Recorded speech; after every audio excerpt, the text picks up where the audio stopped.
Sebelum diskusi dari dua pandangan yang berbeda, mari kita berdoa lebih dulu.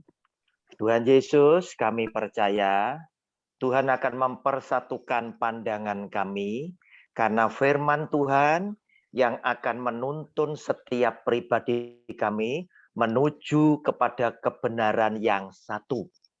Oleh karena itu Tuhan, kami mempersiapkan hati kami mempersiapkan telinga kami untuk kami boleh belajar sebagian dari firman Tuhan. Roh-Mu yang kudus memberkati, mengurapi kami, sehingga kami akan beroleh berkat yang sama. Di dalam nama Tuhan Yesus, kami percaya dan sudah berdoa. Amin. Saudara yang dikasihi oleh Tuhan, kuliah umum kali ini kita berdiskusi, bukan berdebat, dari dua pandangan yang pasti tidak sama.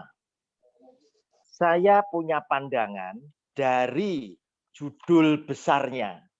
Judul besarnya, apakah ada keselamatan di luar Kristen? Yang dibagi menjadi 2 hari. Hari ini, siapakah Yesus itu? Saya akan buktikan jika Yesus adalah Tuhan, pencipta langit dengan segenap bumi, dengan segenap isinya, pastilah dia juga mengasihi orang-orang di luar Kristen. Karena segala yang ada di bawah kolong langit dan ada di atas langit, ada di dalam kendali tangan Tuhan. Yang hari kedua besok lebih seru lagi. Kita akan memasuki subtema yang kedua, yaitu apa kata Yesus Tuhan tentang keselamatan. Jadi semuanya ada di dalam kitab suci. Nah, sekarang saya sengaja mengundang sebetulnya 3 sahabat saya yang punya pandangan berbeda dengan saya. Tujuannya agar supaya di dalam diskusi ini siswa STT itu terbantu ya. Sebagai penanya, penyanggah pengajaran saya, pandangan saya, itu justru saya undang teman yang memang pandangannya berbeda supaya pertanyaannya kemudian pembuktiannya pandangan sahabat-sahabat saya ini lebih sungguh-sungguh. Yang pertama terima kasih kepada Pendeta Liman Handoko. Ini adalah sahabat saya ketika kami masih kuliah di Universitas Fakultas Ekonomi Surabaya. Kemudian yang kedua, entah hadir entah tidak, Bapak Pendeta Aperianus. Ada enggak ya nih? Kalau ada, silakan membuka mic-nya. Yang ketiga adalah Bapak Pendeta Tony Tobing. Oh, enggak ada. Berarti cuma Pak Liman Handoko. Tetapi saya mempersilahkan yang punya pandangan tidak sama dengan saya, boleh nanti juga ikut berbicara. Sebab saya tidak akan mendominasi semua waktu, saya akan uraikan mungkin 10 menit, kemudian saya langsung kembalikan ke moderator untuk supaya Pak Liman memberikan tanggapan dan membuktikan pandangannya dia. Yang jelas, kita diskusi ini adalah setiap pernyataan saya harus keluar kesimpulan. Demikian pernyataan Pak Liman, muncul kesimpulan, kemudian kesimpulan dan kesimpulan itu dikerucutkan menuju kepada satu kesimpulan yang benar. Tapi kalau debat adalah saya harus mempertahankan pendapat saya, Pak Liman mempertahankan pendapatnya, saling ingin mengalahkan satu dengan yang lainnya. Ini bukan debat, kita diskusi. Tetapi wasitnya tetap adalah kitab suci. Saudara, kita mulai. Kita mulai. Berbekal dari 2 ayat firman Tuhan, yaitu Yohanes pasal 3 ayat 16 yang firmannya demikian bunyinya. Karena begitu besar kasih Allah akan dunia ini, sehingga ia telah mengaruniakan anaknya yang tunggal, supaya setiap orang yang percaya kepadanya, huruf besar yaitu Tuhan Yesus, tidak binasa, melainkan beroleh hidup yang kekal. Satunya adalah Yohanes pasal 14 ayatnya yang ke-6. Yaitu yang bunyinya demikian. Yohanes 14 ayatnya yang ke-6. Kata Yesus kepadanya, "Akulah jalan dan kebenaran dan hidup. Tidak ada seorang pun yang datang kepada Bapa kalau tidak melalui aku." Saudara, dari dua ayat ini bisa kita simpulkan dan kita mesti terima karena firman Tuhan ini keluar langsung dari mulut Tuhan Yesus, yaitu yang percaya kepada namanya. Percaya kepada Tuhan Yesus dan melalui Tuhan Yesus, karena Tuhan Yesus adalah satu-satunya jalan keselamatan, satu-satunya juru selamat, maka orang akan selamat. Nah, saudara, muncul sekarang persoalan. Persoalan. Kalau kita hanya mengacu kepada dua ayat ini saja, padahal kita ini kan tahu. Apakah betul Yesus adalah juru selamat? Apakah Yesus benar adalah Tuhan pencipta langit bumi dengan segenap isinya? Sehingga semua yang ada di bawah kolong langit dan ada di atas langit di dalam kendali Dia. Nah, saudara, kita lihat lebih dulu. Apakah betul Dia adalah Sang Juru Selamat? Dia juga benar adalah Sang Pencipta? Silakan dicatat. Wahyu pasal yang pertama ayat 7 dan 8. Lihatlah, Ia, huruf besar, datang dengan awan-awan dan setiap mata akan melihat Dia, juga mereka yang telah menikam Dia dan semua bangsa di bumi akan meratapi Dia, ya amin. Ayat ke-7 ini tadi boleh ditandai sama dengan Matius 25 ayat 31 dan 32. Ya. Itu sama dengan Matius 25 ayat 31 dan 32. Ayat 8. Aku adalah Alfa dan Omega. Firman Tuhan Allah yang ada dan yang sudah ada dan yang akan datang, yang maha kuasa. Saudara, peneguhan dari dua ayat ini, ayat 17 dan 18 saya bacakan sekali dari Wahyu pasal 1. Ketika aku melihat Dia, tersungkurlah aku di depan kakinya, sama seperti orang yang mati. Tetapi Ia meletakkan tangan kanannya di atasku, lalu berkata, "Jangan takut, aku adalah yang awal dan yang akhir, dan yang hidup. Aku telah mati." Berarti di atas kayu salib. Namun lihatlah, aku hidup sampai selama-lamanya. Karena Dia dibangkitkan pada hari yang ketiga, dan aku memegang segala kunci maut dan kerajaan maut. Dari dua ayat ini, dari empat ayat ini, dari yang kita baca, membuktikan bahwa Yesus Tuhan yang mati di atas kayu salib dan dibangkitkan, memang Dia adalah Alfa dan Omega, yang awal dan yang akhir. Dan saudara, Dia juga sekaligus pencipta, Dia juga sekaligus juru selamat. Nah, saudara, sekarang muncul persoalan. Persoalannya adalah orang yang sepandangan dengan saya itu melihat, Tuhan, bukankah di bawah kolong langit itu ada banyak orang, ciptaanmu juga, yang tidak beragama Kristen, yang tidak beragama Katolik. Otomatis mereka tidak bisa percaya dengan Tuhan Yesus, mengenal saja mereka tidak. Tetapi mereka juga melakukan perbuatan-perbuatan yang baik. Apakah dengan orang-orang seperti ini yang sesama ciptaanmu Tuhan, Engkau tidak mengasihi? Jika Engkau adalah Allah, pencipta langit bumi dengan segenap isinya, harusnya Engkau maha kuasa, Engkau maha kasih, Engkau maha adil, dan maha segalanya. Apalagi perbuatan mereka telah nyata, yaitu ketika COVID, mereka dengan luar biasa, besar-besaran, mereka menyumbangkan sembako kepada rakyat. Mereka menyumbangkan alat kesehatan. Mereka ngirim oksigen lewat kapal laut. Mereka juga menyumbangkan uang. Kalau nggak salah waktu itu saya dengar satu konglomerat itu 500 miliar. Entah beberapa orang itu jadi satu disumbangkan. Nah, pertanyaannya, apakah Tuhan ini tidak memperhitungkan perbuatan baik mereka yang sudah memberikan sumbangsih itu tadi, kemudian perbuatan baik mereka ini tidak dikaitkan dengan keselamatan.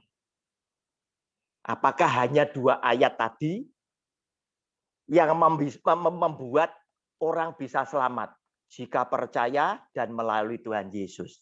Nah, sekarang rombongan saya, pandangan saya ini tadi, saya berpandangan seharusnya perbuatan baik diperhitungkan oleh Tuhan.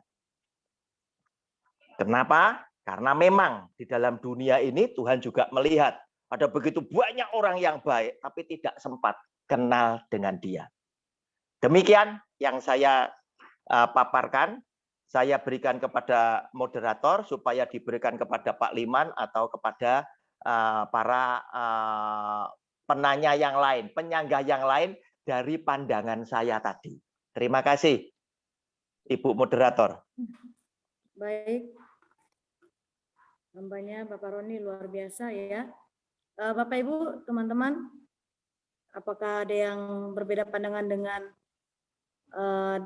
dari yang sudah dipaparkan oleh Bapak Roni? Ya, yang dari kitab Yohanes 3 ayat 16, Yohanes 14 ayat 6, Wahyu 1 ayat 7 dan 8, Wahyu 17 sampai dan 18, ya, di mana bahwa hanya Yesus jalan, kebenaran, dan hidup. Ya, keselamatan hanya ada di dalam nama Tuhan Yesus. Ya, Bapak Ibu, mungkin Bapak Liman Handoko memiliki pandangan yang berbeda. Saya persilakan, Pak. Shalom. Shalom, shalom. Terima kasih Pak Roni. Terima kasih ya, moderator. Sama-sama. Memberi kesempatan pada saya yang bukan apa-apa, cuma saya sama-sama belajar. Cuma saya lihat tadi Pak Roni bisa berkhotbah mengenai Yesus sebagai Allah, banyak ayat dikatakan Yohanes 3, 16, Yohanes 14 ayat 6, Wahyu 1 ayat 7, Matius 25, 31, 32, dan menyimpulkan Yesus itu adalah Allah Alfa Omega, pencipta langit dan bumi. Cukup bagus. Cuma kenapa ada satu pertanyaan lagi, bagaimana dengan orang-orang yang baik? Berbuat baik, mengamati kok Tuhan tidak mengasihi. Sebenarnya kan mereka diperhitungkan dalam perbuatannya untuk masuk kepada surga. Itu saya juga saya pertimbangkan, cuma sayangnya Pak Roni tidak ngasih ayat. Ayat mana yang mengatakan perbuatan baik itu ada? Itu ayatnya tidak ada. Itu yang saya konklusinya. Saya akan membeberkan bagaimana perbuatan baik sama sekali tidak ada andil untuk masuk ke dalam surga. Saudara, hari kita bicara mengenai keselamatan di luar Kristus. Memang kita fokus saja karena perbuatan baik sudah di apa? Kan pertama dia Roni Pak bilang siapakah Yesus? Ternyata dia sudah menyangkut ke masalah perbuatan baik. Jadi mau tidak mau saya mesti harus berkhotbah mengenai perbuatan baik. Apa perbuatan baik itu bisa masuk ke surga atau tidak, itu terus harus kita laksanakan.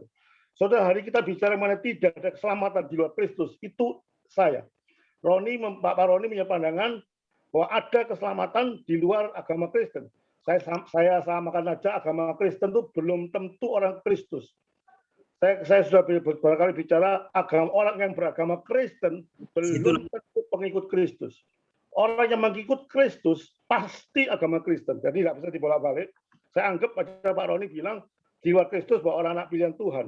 Saudara, hari kita bicara, saya punya pandangan tidak ada keselamatan di luar Kristus. Kenapa saya punya pandangan demikian? Saya akan mencoba menyelesaikan secara 10 menit. Tolong. Punya siapa itu? Tolong. Mic-nya. Sudah dengar suara saya? Silakan. Kalau memang bicara mengenai keselamatan di luar Kristus, itu memang agak rumit, saudara. Menyangkut begitu banyak aspek, saudara. Saya mencoba bicara mengenai keselamatan, tidak ada keselamatan di luar Kristus, hanya berdasarkan Alkitab, saudara. Kadang ada banyak aspek teologis, saudara. Aspek teologis itu masing-masing agama tuh punya keyakinan sendiri-sendiri, saudara. Agama Islam keyakinan sendiri, agama Buddha keyakinan sendiri, agama lain punya keyakinan sendiri. Itu aspek teologisnya. Dan saya tidak mau menyangkut itu, saudara. Aspek filosofi ya gitu. Alternatif di antara semua alternatif. Yang mana konsisten, mana yang logis, mana yang realitas. Dan aspek teologi, kalau kita bicara hanya Yesus Kristus sebagai satu-satunya jalan menuju ke surga, mungkin hal ini bisa menyakiti hati banyak orang yang bukan termasuk agama Kristen. Saudara, saya hari bicara mengenai doktrin keselamatan itu tampak mau mengaitkan dengan agama lain. Saya hanya bicara doktrin keselamatan berdasarkan Alkitab yang saya punya. Yang seperti persis Pak Roni bilang, Yohanes 14 ayat 6, Yesus adalah satu-satunya jalan hidup dan keselamatan. Kisah Rasul 4 ayat 12 juga dibawa ke ulangi pun tidak ada satu nama daripada Yesus.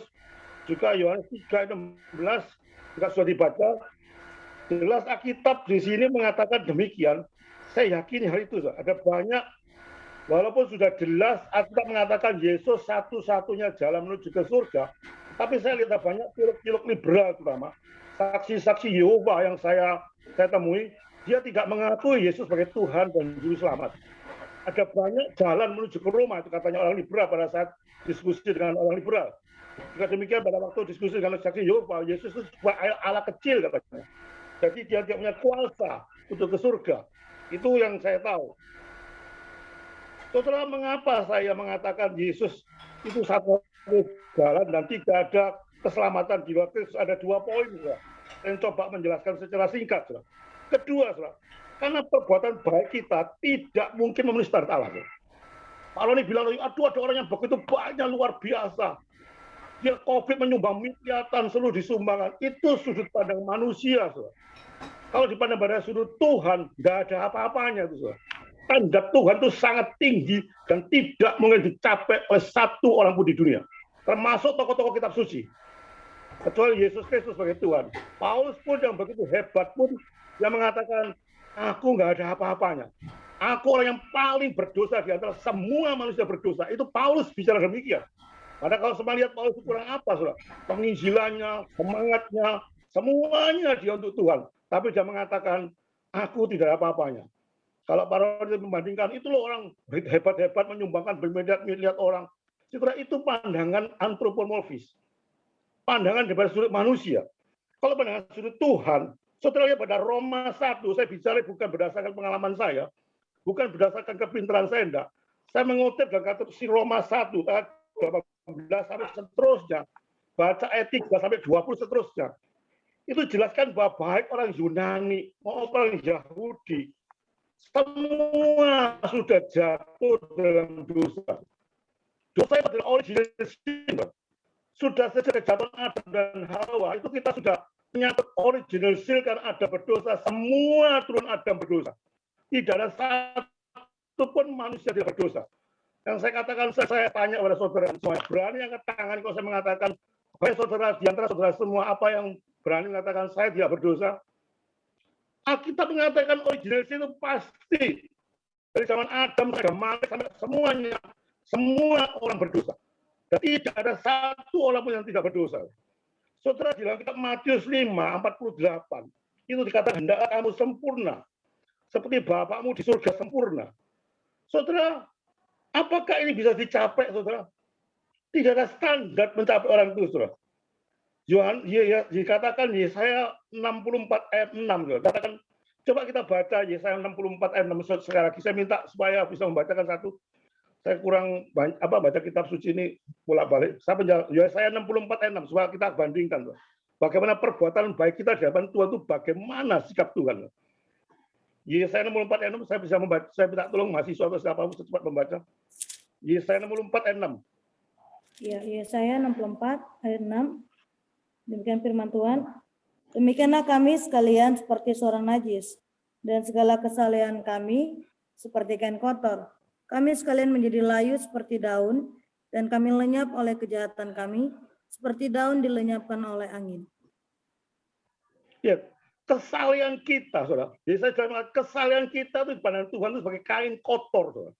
Saudara, kalau perhatikan terjemahan kain kotor, saudara, kalau saudara teliti lagi, maaf ya saya bicara kain kotor itu kain seperti seorang perempuan yang haid, itu bekas haidnya itu dinamakan kain kotor, saudara.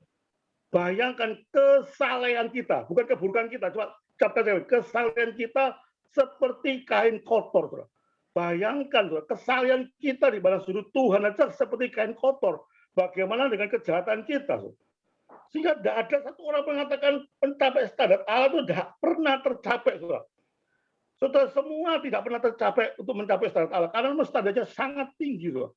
Ahli-ahli Taurat pun Begitu hebatnya mengatakan ini itu, kata Tuhan, enggak. Kamu mengatakan jangan berzina, pikiran pun berzina aja sudah dosa. Sudah ada standar Allah bisa dicapai. Sehingga saya mengatakan satu dosa, saudara, cukup membawa saudara masuk pada surga, membawa pada neraka. Saudara, kita diselamatkan karena apa? Saudara? Kalau perbuatan baik itu sama sekali tidak ada andil sama sekali. Kita diselamatkan karena kasih karunia pada Tuhan. Saudara. So, jangan dibalak-balik, saudara. Kata Pak Roni, kenapa perbuatan baik tidak diperhitungkan? Saya mengatakan diperhitungkan. Cuma kebalik-kebalik, saudara. Saudara, kita percaya pada Tuhan Yesus itu hanya iman. Ada banyak ayat, Efesus 2 ayat 8-9, Roma barang itu banyak saya tidak memukakan.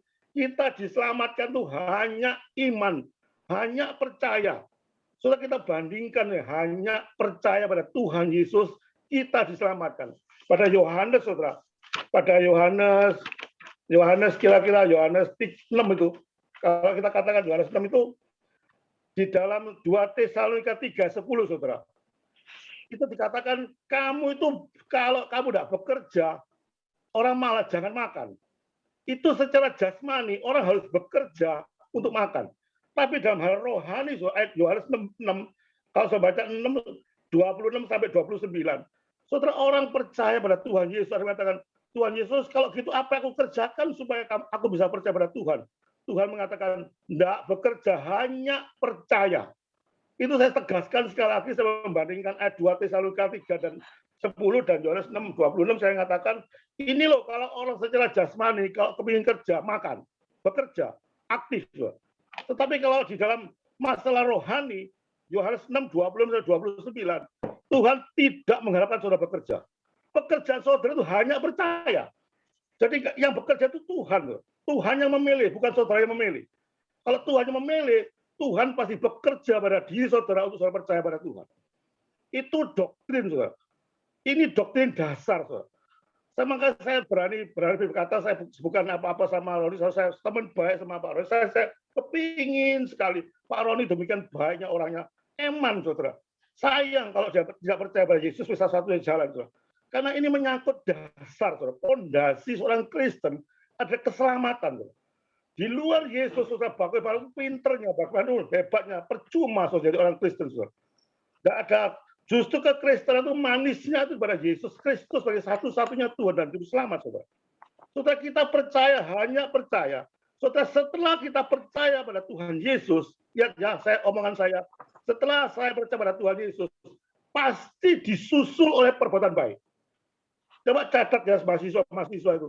Jangan dibalak-balik. Jangan perbuatan dulu baru kita percaya pada Tuhan. Tidak. Kita percaya dulu pada Tuhan Yesus, baru kepercayaan kita itu yang Tuhan berikan pada saya, dibuktikan dengan perbuatan baik. Kalau ada orang Kristen sejati mengaku-ngaku dia itu percaya pada Tuhan Yesus, tetapi dalam kehidupan sehari-harinya, dia tidak mempunyai suatu bukti, etika, moral yang baik, makin menurun, saya yakin dia manusia Kristen palsu. Saya berani menjamin dia nabi palsu. Dia mengaku-ngaku Yesus sebagai Tuhan dan Juru Selamat, tapi dalam kehidupannya dia tidak mempunyai suatu grade ke atas. Itu namanya bahasa teologinya sanctification. Sanctification itu pengudusan dari hari ke hari, makin lama makin menuju kebaikan. Tapi itu mencapai sempurna, tidak ada satu pun yang sempurna. Oleh itu saya bedakan nanti ini tema sendiri. Apakah bedanya hidup dosa dengan jatuh dosa? Apakah setelah saya menerima Yesus Kristus pada waktu umur 40 tahun. Saya sekarang 60 tahun. Apakah selama 40 tahun, 60 tahun saya tidak berbuat dosa? Berbuat dosa. Tapi beda antara jatuh dengan hidup. Nanti itu ada topik sendiri. Yang jelas saya mengatakan, tidak ada satu pun keselamatan itu yang membuat saudara dan saya masuk ke surga. Kita diselamatkan hanya iman. Perbuatan adalah bukti bahwa kita mengiman pada Tuhan Yesus. Itu ke satu. Oke, kedua, Man, kalau bisa jangan terlalu panjang, Man. Saya cuma 10 menit tak kasihkan Liman. Liman kalau bisa juga pakai 10 menit supaya waktunya bisa berbagi. Silakan. Oke. Itu perbuatan baik. Ya. Perbuatan baik. Jangan kemana-mana. Ya, oke. Saya tadi pada ada 10 menit. Ya, oke. Oke, konklusi saya bahwa perbuatan baik manakah?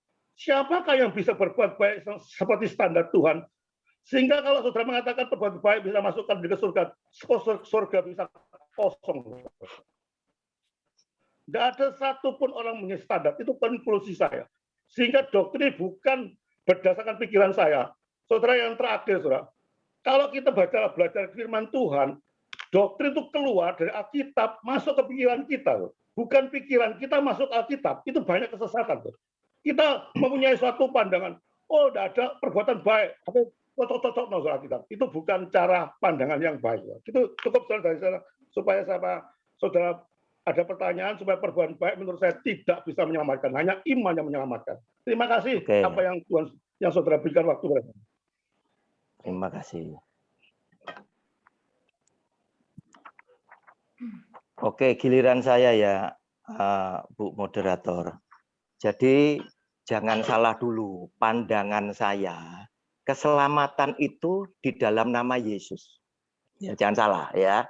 Jangan dengan keterangan Pak Liman yang berapi-api terus Anda berpikir saya ini orang sing sesat gitu loh. Ya. Ya. Saya tadi tahu keselamatan dalam nama Tuhan Yesus. Padahal kita paham ya. Keselamatan itu hak mutlaknya Tuhan. Yang diselamatkan siapa, yang tidak siapa kita tidak tahu. Ya. Jelas mutlak Tuhan yang punya kewenangan yang menyelamatkan. Sekarang saya berpandangan di luar sana itu ada keselamatan. Kenapa? Kalau Yesus Tuhan mau selamatkan orang di luar sana, apakah kita bisa protes? Pastinya tidak bisa protes. Ini tadi saya bicara mulai dari 13.42 ya. Saya butuh 10 menit tak kembalikan ke Pak Liman ya, supaya nanti imbal-imbalan waktunya sama. Nah, posisinya ya. Tadi kan kita sepakat, kita ini diskusi sehingga kesimpulan saya, pernyataan saya menimbulkan kesimpulan, pernyataan Pak Liman menimbulkan kesimpulan. Saya katakan di luar sana ada, di luar agama Kristen ada keselamatan. Berarti kesimpulannya surga isinya siapa? Adalah orang Kristen Katolik, bangsa warna macam-macam, juga agama macam-macam ada di sana. Sebab apa? Yesus Tuhan juga yang menyelamatkan mereka. Itu tadi ya, punya saya. Nah, kalau di Pak Liman, ya tadi Pak Liman kan berkata, tidak ada keselamatan, ya. Ya, tidak ada. Di luar sana tidak ada. Berarti harus disimpulkan dong. Yang cuma boleh di surga cuma Kristen sama Katolik. Padahal Kristen Katolik tidak semuanya selamat, kan begitu? Ya. Tetapi jelas walaupun tidak semua Kristen Katolik selamat, yang ada cuma Kristen Katolik saja di surga menurut pandangan Pak Liman. Kesimpulannya harus ke sana loh. Dikerucutkan ke sana. Nah, sekarang tadi Pak Liman kan berkata, Pak Roni belum menyebutkan mana ayatnya, gitu loh ya. Tadi kalau kita terima 2 ayat ini, tadi kan saya sudah kasih tahu. Jangan hanya cuma 2 ayat, tetapi semua firman yang keluar dari mulut Tuhan Yesus, apalagi soal surga neraka, saya tidak terlalu yakin ya para rasul itu bisa benar menafsirkan. Oleh karena itu, saya lebih mantap kalau saya geser kepada apa yang dikatakan oleh Tuhan Yesus, walaupun saya menghargai semua firman Tuhan punya kewibawaan yang setara. Nah, sekarang kita lihat Matius pasal yang ke-7 ayat 21, dia berkata apa Tuhan Yesus, gitu loh.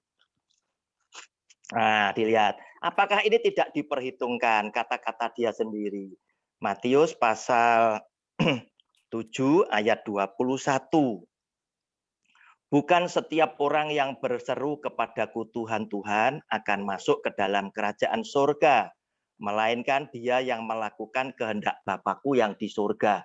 Ini bicara tentang perbuatan ya. Tetapi mungkin kita masih tidak yakin ya. Nah, kita bisa lihat lagi di Matius pasal 16.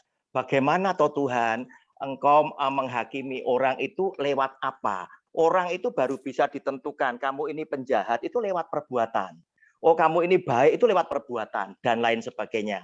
Matius pasal 16 ayat yang ke-27 ini dikatakan oleh Kristus sendiri. Dia berkata, sebab anak manusia akan datang dalam kemuliaan Bapaknya, diiringi malaikat-malaikatnya. Ini sama, silakan ditulis sama dengan Matius 25 31-32 sama ya, dia katakan ini. Pada waktu itu ia akan membalas setiap orang menurut perbuatannya. Silakan digarisbawahi perbuatannya. Hari besok saya akan tunjukkan semuanya bahwa Yesus Tuhan itu tidak pernah kaitkan orang selamat itu antara percaya ya dengan iman. Dia tidak pernah. Orang harus percaya sama dia, harus dengan iman. Dia tidak pernah singgung dengan iman, walaupun dia pernah berkata, apakah benar nanti ketika aku datang kedua kalinya, anak manusia masih menjumpai iman ada di bumi. Tetapi dia secara konsisten, besok Anda akan saya tunjukkan bahwa Yesus bilang tentang penghakiman tidak pernah dikaitkan dengan iman. Tetapi yang mengkaitkan dengan iman itu adalah Rasul Paulus, rasul yang sangat pintar, tetapi tulisannya sangat berbahaya. Sehingga tulisan Rasul Paulus seringkali yang tujuannya Rasul Paulus baik untuk mengerucutkan ya, supaya memudahkan jemaat, justru malah menimbulkan perselisihan di antara jemaat. Sehingga muncul yang satunya seperti yang dikatakan Pak Liman, kamu tidak usah bekerja, pokoknya iman kamu selamat, kan begitu ya. Nah, padahal Yesus Tuhan di dalam menghakimi orang yang nanti selamat sampai terakhir dia tidak pernah kaitkan iman, walaupun akhirnya Anda juga melihat ada firman yang Anda bisa katakan tadi seperti Yohanes 3 ayat 16, harus siapa yang percaya dalam namanya, berarti ini bicara iman gitu loh saudara. Tapi terpisah, tidak dalam satu firman dikaitkan dengan kata penyambung dan, tidak pernah. Ya, dia selalu berkata seperti itu. Nah, saudara, saya lontarkan ini aja dulu ya. Kemudian Anda saya ajak diskusi ya, diskusi. Jadi nanti waktunya bisa dibagi-bagi ya. Saya baru menggunakan waktu saya 6 menit ya. Tadi Matius 16 ayat 27 itu dia akan menghakimi ya, membalas setiap orang menurut perbuatannya. Apa yang dikatakan di dalam ayat 27 ini dari Matius 16 itu saya katakan sama dengan Matius 25 ya, ayat 31 dan 32. Sekarang Anda tak ajak, ayo sekarang mari sama-sama merenungkan ya. Matius pasal 25 ya, ayat 31 sampai dengan habis itu tadi, yang kemudian dia memilah kambing dan domba dan lain sebagainya, itu seperti apa? Apakah ini adalah orang Kristen semua atau orang yang lain ya? Dengan kita memperhatikan ya ayat 31 dan 32 lebih dulu. Saya bacakan. Apabila anak manusia, Matius 25, 31, 32, apabila anak manusia datang dalam kemuliaannya dan semua malaikat bersama-sama dengan dia, maka ia akan bersemayam di atas tahta kemuliaannya. Lalu semua bangsa akan dikumpulkan di hadapannya.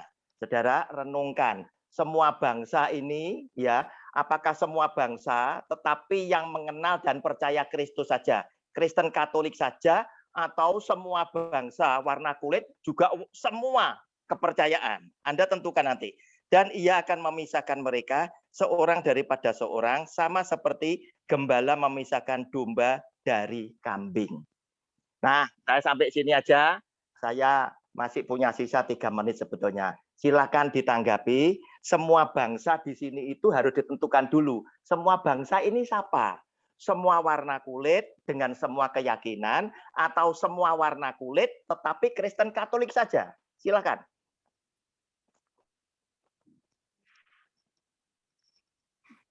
Silakan ya. Pak Liman. Oke, terima kasih Pak. Terima kasih. Ya. Pak Roni bilang saya akan satu persatu saya mencatat ini. Iya. Bilang apa? Hak prerogatif Tuhan toh untuk orang masuk ke surga atau enggak. Oh, betul. Seperti presiden. Nah, ini saya upamakan ya. Pak Roni bilang. Pak Roni bilang ini Tuhan tuh punya hak prerogatif toh. Ngapain betul. Pak Liman ini? Mengapain Pak Liman protes? Kalau Tuhan punya hak prerogatif, mau siapapun masuk ke surga. Opo, wong Tuhan punya hak prerogatif. Itu katanya Pak Roni kan secara kasar kan bilang gitu ya. Setelah saya akan membantah secara logika akal saja.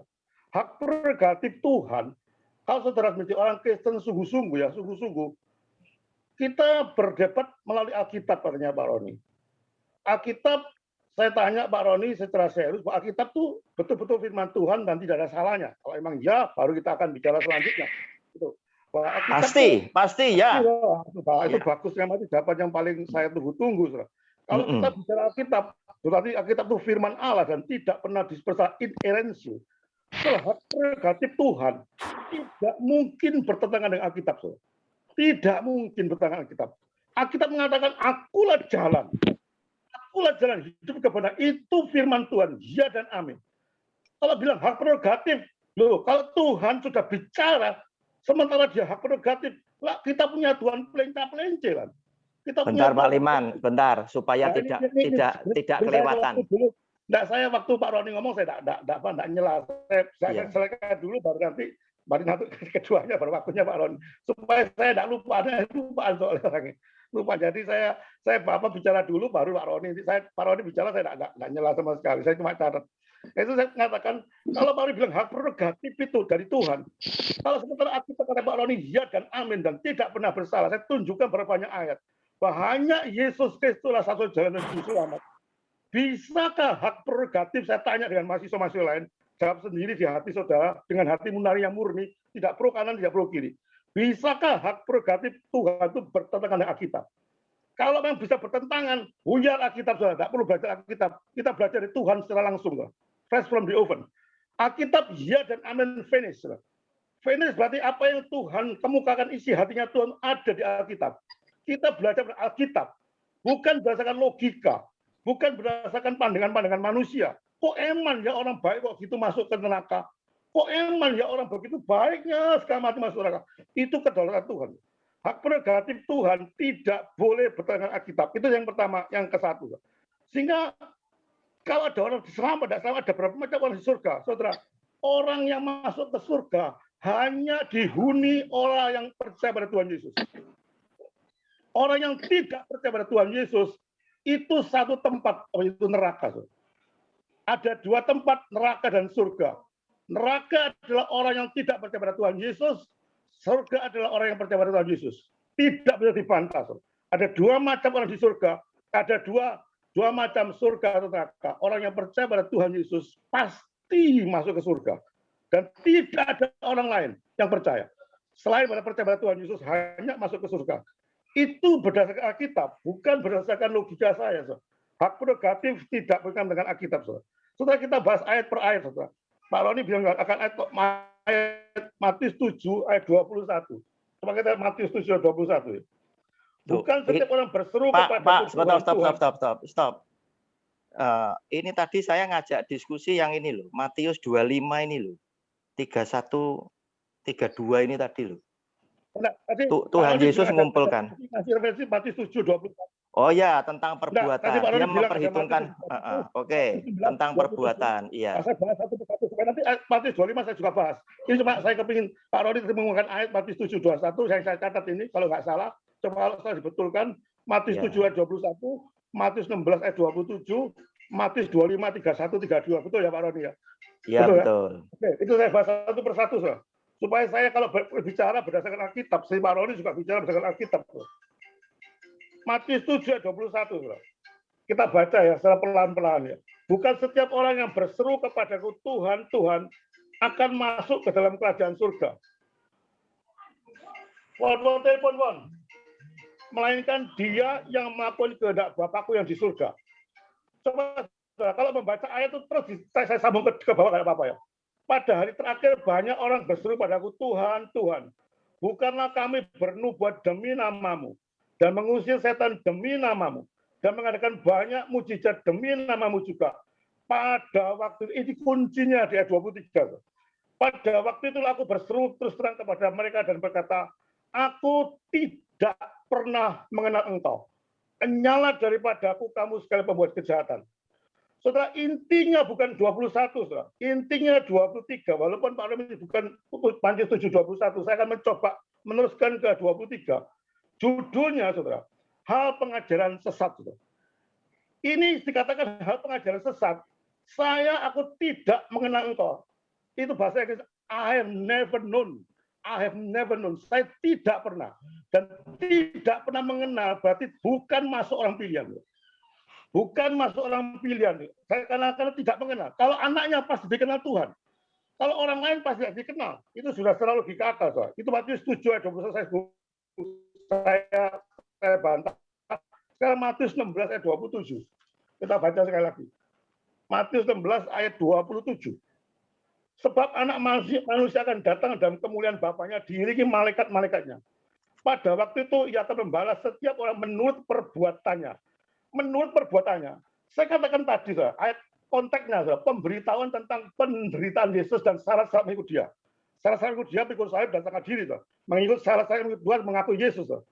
Perbuatannya saya katakan tadi dari pertama kali. Kalau anak Tuhan sejati, sudah percaya pada Tuhan Yesus, pasti menghasilkan perbuatan-perbuatan yang menuju kebaikan. Tidak mungkin menurun. Umpamanya saya katakan, saya dulu orang pezina. Dulu belum mengikut Yesus orang pezina. Wah, berzina balik-balik mentel. Wah, senang saya malah bicara sama teman saya. Oh, saya berzina. Tapi setelah saya ikut Kristus, saya pasti ada satu sanctification.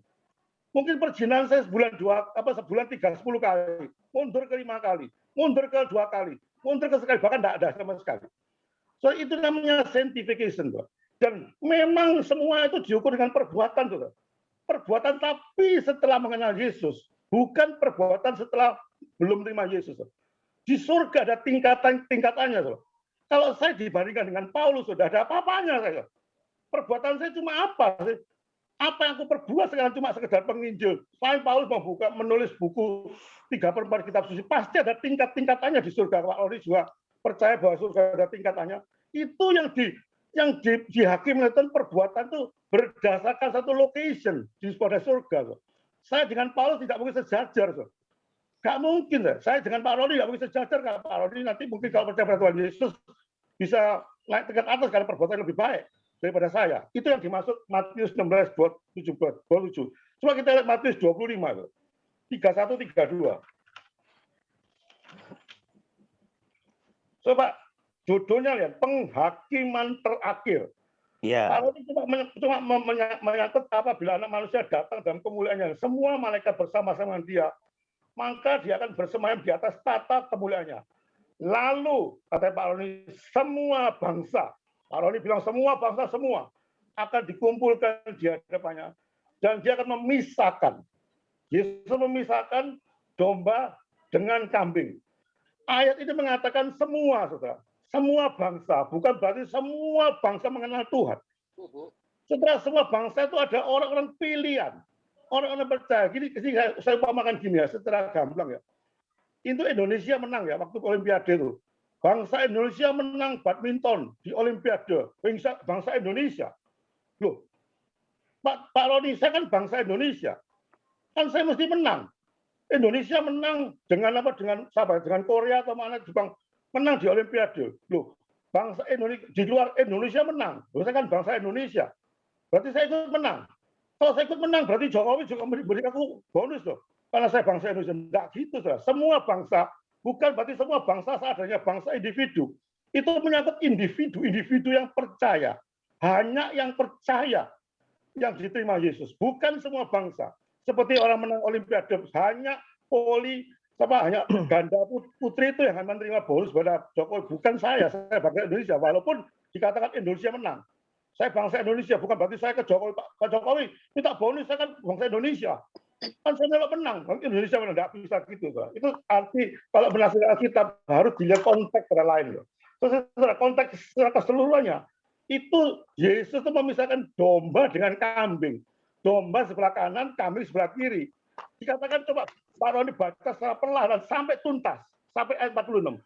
Itu yang mengatakan kalau kamu kambing, kamu itu tidak pernah berbuat gini. Karena kamu kambing, bukan anak Tuhan itu pasti nggak bisa berbuat gini. Kalau domba, anak Tuhan, kamu pasti berbuat begini. Kalau aku lapar, aku diberikan minum. Kalau aku tidak punya pakaian, aku diberikan pakaian. Itu anak Tuhan. Dan anak Tuhan sejati pasti berbuat seperti itu. Kalau anak Tuhan yang seperti kambing itu bukan anak Tuhan, tidak mungkin berbuat sesuatu yang baik di hadapan Tuhan. Maka perbuatan itu bukan karena sebelum mengikut Yesus. Setelah menerima Yesus, perbuatan perhitungan oleh Tuhan itu berdasarkan imannya, saudara. Itu yang masuk. Terima kasih, Pak. Terima kasih. Jadi sementara waktu kesimpulan daripada Pak Liman adalah Matius dicatat aja, enggak apa-apa. Kita kan masih ada besok ya. Matius pasal 25 ayat 31 sampai 46. Tapi saya tadi memberikan perhatian ayat 31 sama 32 itu oleh Pak Liman disimpulkan bahwa ternyata semua bangsa yang dikumpulkan itu yang masuk neraka sudah tidak dikumpulkan, kan begitu. Jadi yang dipilih sama Tuhan itu dikumpulkan. Artinya ini semua warna kulit, tapi sing Kristen, sing Katolik yang selamat saja. Kan begitu kesimpulannya Pak Liman. Tidak apa-apa, saya tidak membantah, saya tampung saja, masih ada besok ya, masih ada besok. Saya ingin mengubah pertanyaan saya supaya Pak Liman tuh paham ya. Kesannya Pak Liman ini kan berpikir bahwa saya itu nganggep bahwa ada kuasa lain yang menyelamatkan orang lain. Padahal bukan itu maksud saya. Di luar sana yang bukan Kristen Katolik, Yesus Tuhan Juru Selamat yang satu ini loh, juga berkenan menyelamatkan mereka, gitu loh. Jalannya cuma satu, Yesus tok, enggak ada yang lain. Tetapi Yesus yang satu ini ternyata menurut saya dia mempertimbangkan perbuatan baik orang di luar sana itu, dan oleh dia saya yakin dia menyelamatkan, gitu loh. Ya, sehingga saya berkesimpulan, tidak seperti Pak Liman tetap tidak berani ngomong gitu loh. Ya, saya tetap menyimpulkan bahwa di surga nanti ada banyak warna kulit, ada banyak agama, bukan Kristen Katolik saja. Tetapi Pak Liman kan tidak berani ngomong bahwa di surga cuma Kristen Katolik saja. Diganti dengan istilah oleh Pak Liman yang percaya saja. Nah, kalau yang percaya saja, akhirnya kita akan mengejar karena kita bawa siswa STT. Pak, Islam percaya Yesus enggak?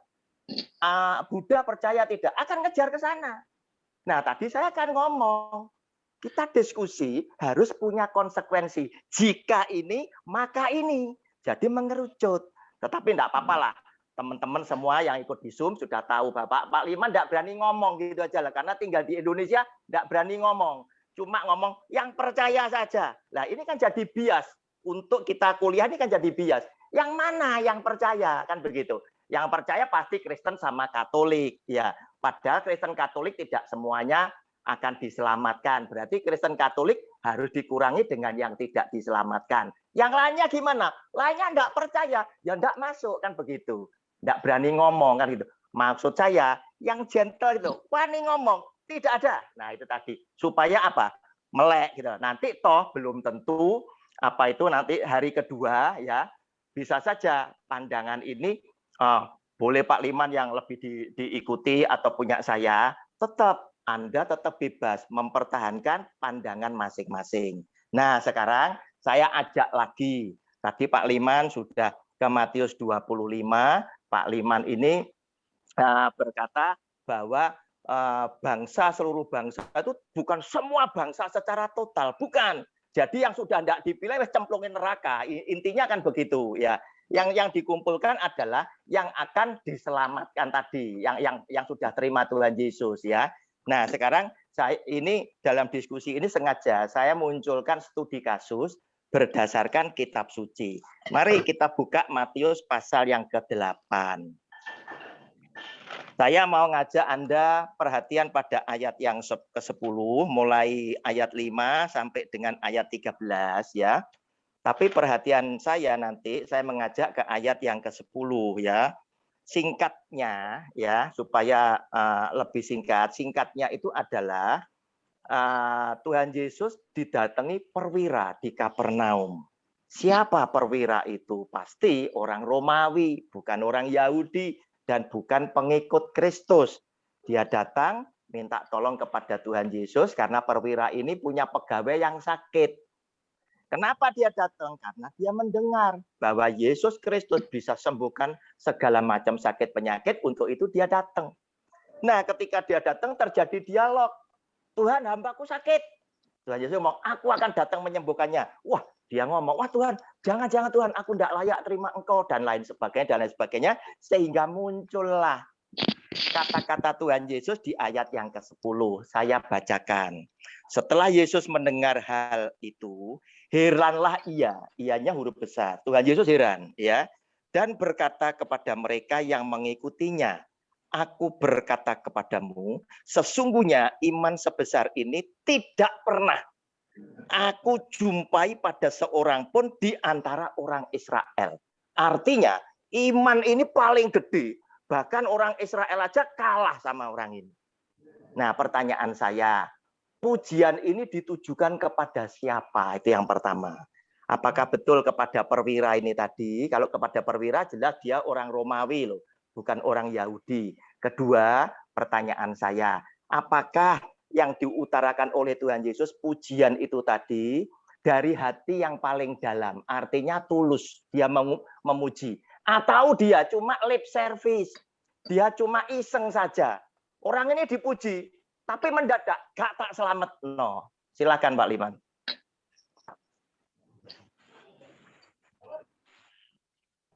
Oh, terima kasih Pak Roni. Terima kasih. Bukan saya tidak berani kita gentle mengatakan, saya sudah jelas mengatakan secara implisit bahwa yang hanya masuk penghuni surga itu hanya orang yang percaya pada Tuhan Yesus. Orang yang percaya, orang Kristen belum tentu jadi Kristen. Ya, saya itu kata-kata Pak Lihat, perhatikan karatnya. Orang agama Kristen, agama tidak pernah menyelamatkan. Yang menyelamatkan itu Kristus.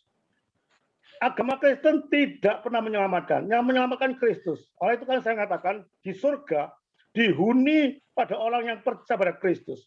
Orang agama Kristen belum tentu Kristen sejati. Ada banyak agama lalang dan gandum untuk perumpamaan. Tapi kalau orang pengikut Kristus, coba perhatikan, kalau orang pengikut sejak awal saya katakan pengikut Kristus pasti beragama Kristen. Gak mungkin pertanyaan membias bagaimana dengan agama Buddha, dengan agama Islam. Dia tidak percaya pada Tuhan Yesus. Tidak ada, dulu saya agama Buddha. Saya tidak pernah mengenal Yesus.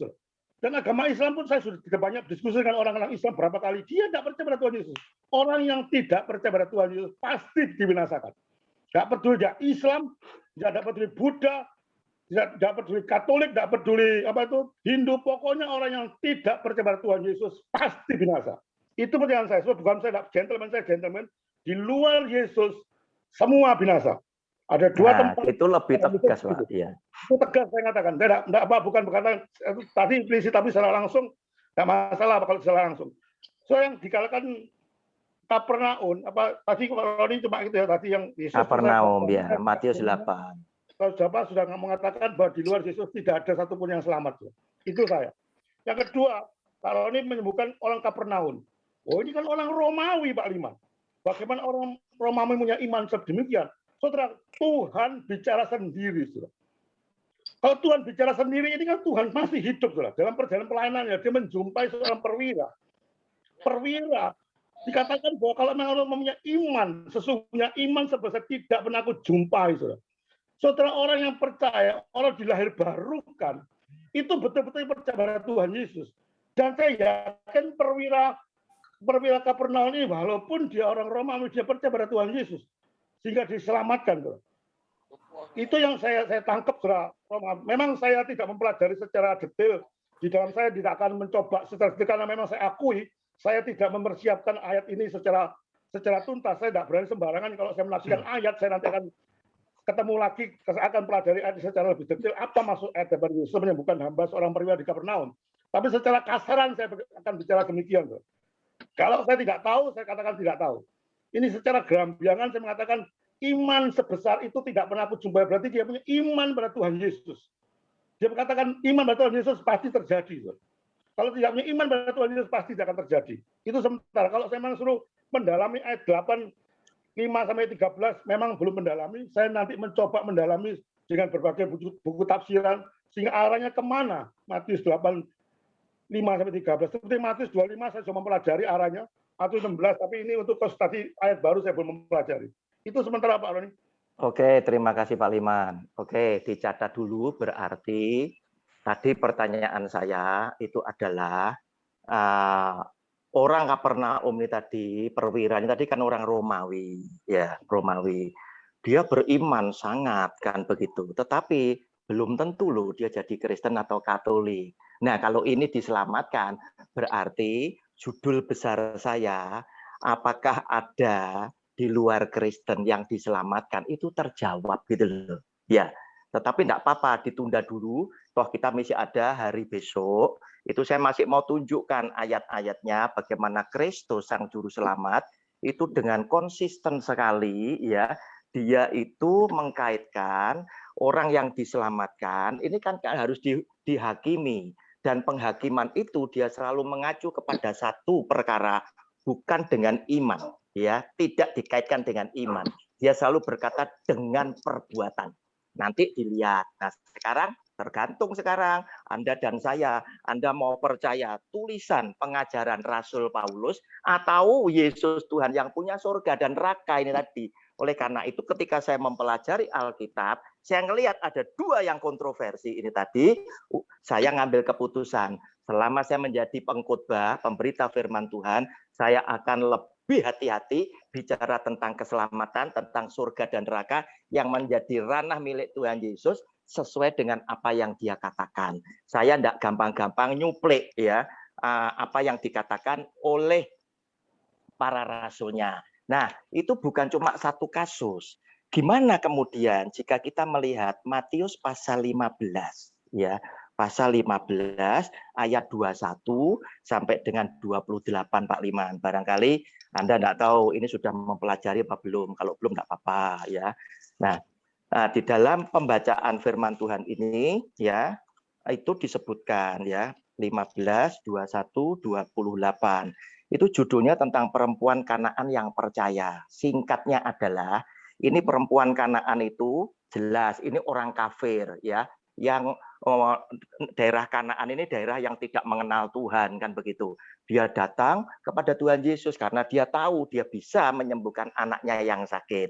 Tetapi Tuhan Yesus kemudian ngomong ya, wah kan konyol, ini mestinya roti bagian anak-anak ngapain diberikan kepada anjing. Nah, tetapi ibu yang dikata-katain dengan kata-kata yang kasar ini menerimanya dengan hati yang ikhlas lah ya. Dia malah berkata, benar Tuhan, tapi anjing ini kan tidak makan roti yang ada di atas meja tuannya. Anjing ini cuma makan roti yang dijatuhkan ke meja tuannya. Remah-remah ini aku mau. Kemudian muncul kata-kata Tuhan Yesus di ayat ke-28, demikian bunyinya. Maka Yesus menjawab dan berkata kepadanya, hai ibu, besar imanmu, maka jadilah kepadamu seperti yang kau kehendaki, dan seketika itu juga anaknya sembuh. Ya, nah saudara, di situ juga disinggung kata-kata iman gitu loh ya, oleh Tuhan Yesus. Iman dia kepada Kristus, bahwa Kristus bisa menyembuhkan, termasuk perwira itu tadi. Nah, kata-kata Tuhan Yesus ini iseng atau dia memang memberikan pujian dengan ketulusan gitu loh. Sehingga ibu ini yang dipuji juga adalah orang yang nantinya oleh Kristus ya, yang menyelamatkan tetap Yesus loh. Oleh Yesus diselamatkan. Demikian Pak Liman. Ini di YouTube saya lihat ada banyak orang mau tanya, dipikir kita ini ngedua. Di dalam diskusi ini masih banyak peserta yang lain. Ke mana itu ke mahasiswa, rasanya mahasiswa sudah enggak tahan tanya. Jadi saya nanti keluar. Itu enggak apa-apa nanti. Enggak apa-apa Man. Jadi kita punya diskusi itu bantu mahasiswa untuk membukakan wawasan. Nanti selesai kita kasih waktu biar bagian mahasiswa yang bertanya. Makanya saya hemat waktunya gitu loh. Saya paling pakai tidak sampai 10 menit tak lemparkan ke kamu. Ya, oke. Tadi di awal kita sudah sepakati bahwa Bapak Roni dan Bapak Liman diberikan waktu untuk 10 menit untuk memberikan tanggapan atau pendapat seperti itu. Supaya waktunya biar lebih dimanage. Ya. Terakhir ya Bu ya. Terakhir tadi supaya katakan sekali lagi katakan Matius 15 ayat 15. Oke. 28. Saya katakan iman. Yesus katakan iman, ya iman pada Tuhan Yesus. Ya yakin Yesus menyembuhkan. Ya pasti orang perempuan Kanaan itu yakin pada Tuhan Yesus. Karena Tuhan Yesus menyembuhkan. Jadi apa salahnya dengan ayat ini saya nggak tahu. Apa anehnya dengan itu? Tuhan Yesus bukan sekedar iseng loh. Ini satu ujian kepada orang Kanaan. Dikasih gini, kok tetap terima orang Kanaan. Itu berarti kalau kita itu minta pada Tuhan, Tuhan berikan aku ini umpamanya apa yang cukup, Tuhan ngasih gini. Dikasih gini pun tetap saya terima kasih. Dikasih gini pun terima kasih. Itu maksud ayat itu yang saya tangkap. Sehingga Yesus pada waktu terakhir, imammu besar. Berarti perempuan Kanaan itu punya iman yang kuat pada Tuhan, walaupun Tuhan mempunyai kata-kata yang cukup kasar dalam tanda petik. Ini ujian, bukan untuk beda ujian dengan pencobaan. Saya lihat pencobaan itu dari setan, ini ujian dari Tuhan. Ini diuji perempuan Kanaan ini sehingga akhirnya mendapatkan happy ending. Saya yakin ini percaya ditujukan pada Tuhan Yesus Kristus, bukan pada yang lain. Itu Pak Roni. Oke, terima kasih. Maksud saya begini Pak Liman.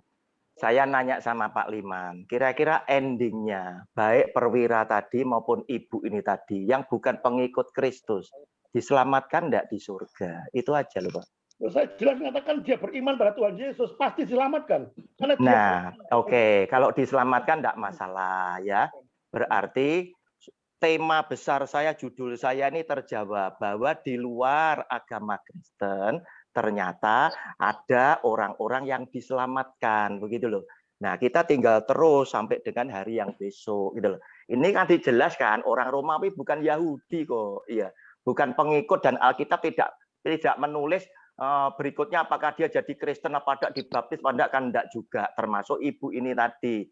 Nah, sekarang sebelum kepada anak-anak STT, ini studi kasus yang terakhir yang saya berikan, habis itu biar anak-anak STT bertanya ya, bertanya bisa nanti yang menjawab pertanyaan bisa ditujukan saya atau kepada Pak Liman.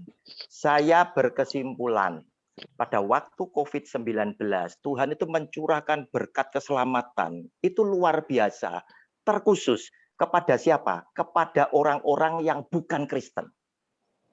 Nah, saudara silakan berpikir ya, siapa itu?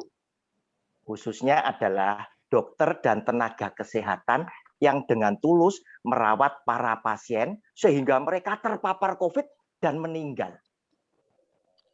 Ya, apakah hal seperti ini Pak Liman setuju?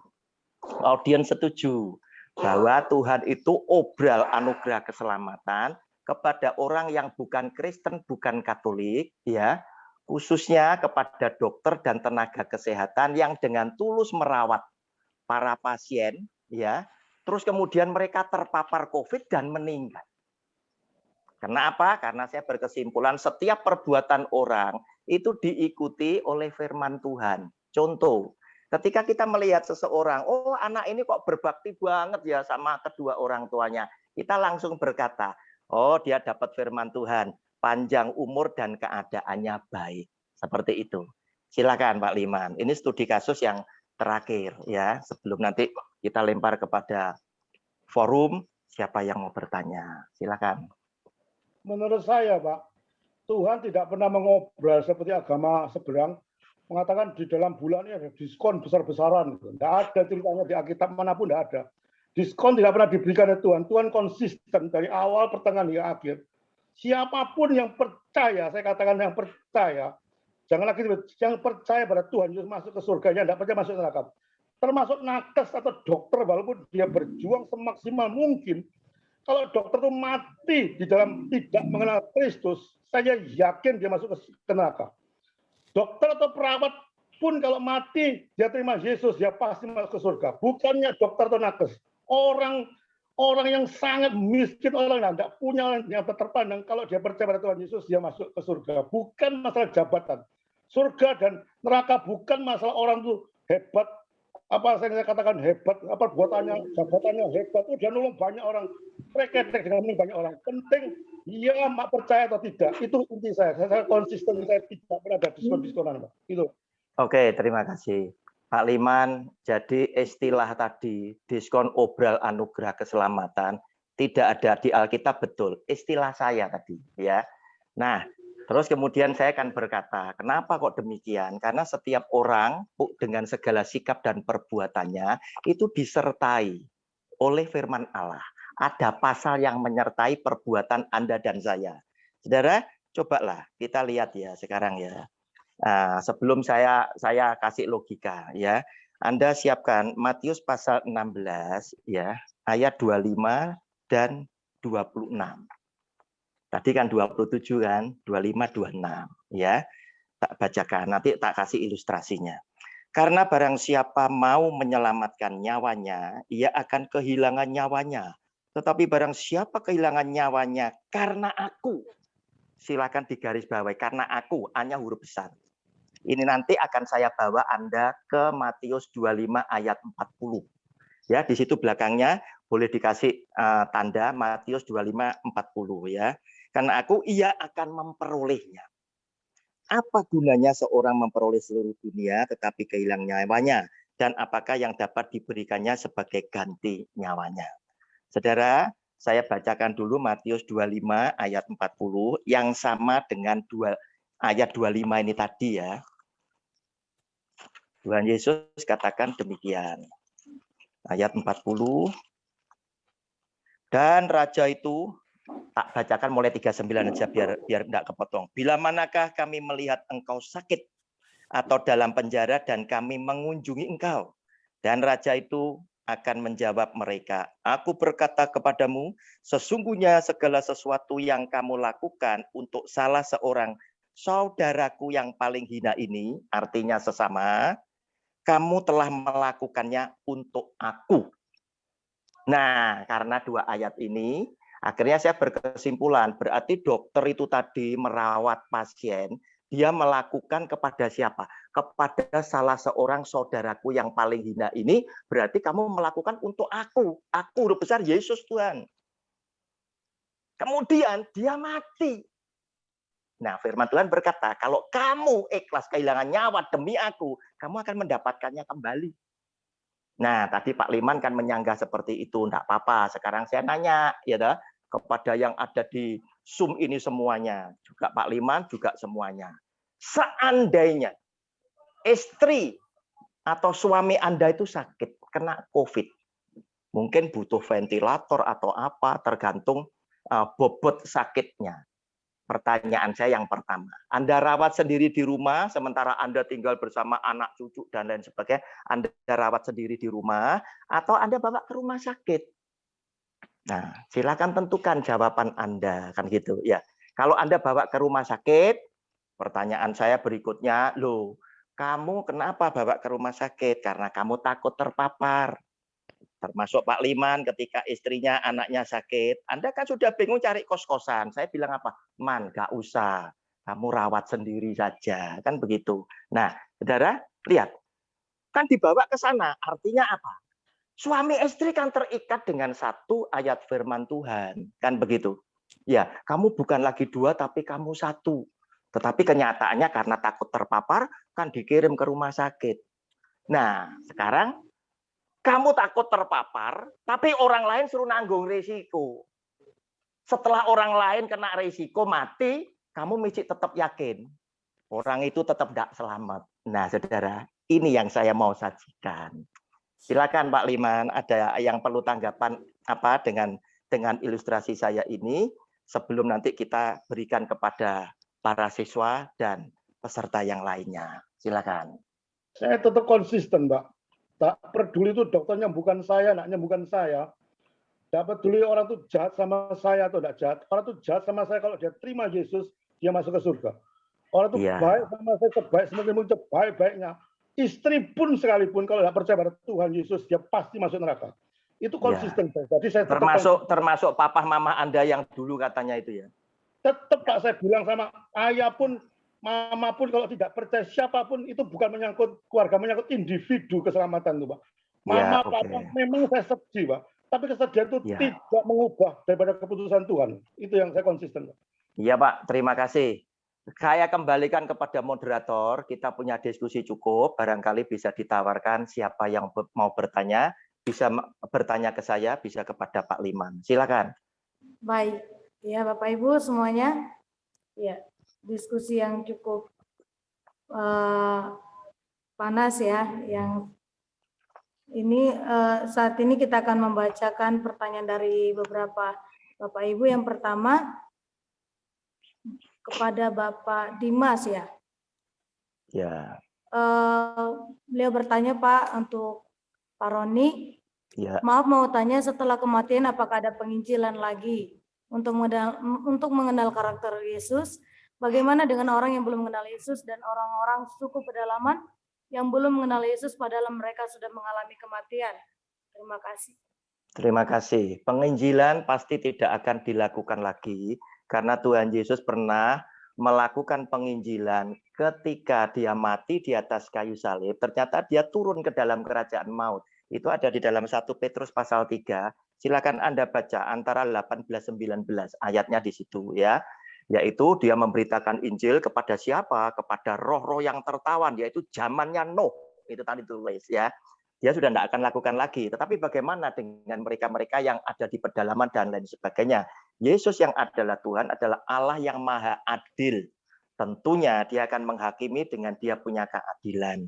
Nah, sehingga kalau kita mempercayai hal seperti itu berarti secara gampang saja berarti di luar Kristen dan Katolik mesti ada yang diselamatkan. Wong itu aja mungkin mereka yang di pedalam belum tentu punya agama. Itu tadi. Ya, Dimas, ada yang masih kurang? Terima kasih Pak, udah cukup jelas. Terima kasih, jelas ya. Ya Silakan, Pak, moderator. makasih. Terima kasih. Bapak Ibu jika masih ada yang ingin bertanya atau memberikan tanggapan, boleh raise hand. Tapi sebelumnya saya akan membacakan tanggapan dari Ibu Juni ya. Yang berkata tadi, apakah ada keselamatan di luar Yesus? Menurut beliau adalah, menurut saya tidak ada, tetapi orang yang percaya Yesus seyogianya mempunyai iman kepada dia, meskipun agamanya belum tentu Kristen atau Katolik. Seperti itu Pak. Jadi begini ya, pandangan saya itu adalah yang menyelamatkan itu cuma Yesus. Cuma Yesus tok. Siapa yang kenal Yesus? Adalah Kristen dan Katolik. Padahal Kristen dan Katolik belum tentu 100% selamat. Ya, betul ya. Nah, terus kemudian gimana dengan orang-orang yang juga diciptakan oleh Yesus Tuhan ini tadi? Yang punya perbuatan yang menurut saya baik, bahkan saya tidak bisa lakukan seperti dia.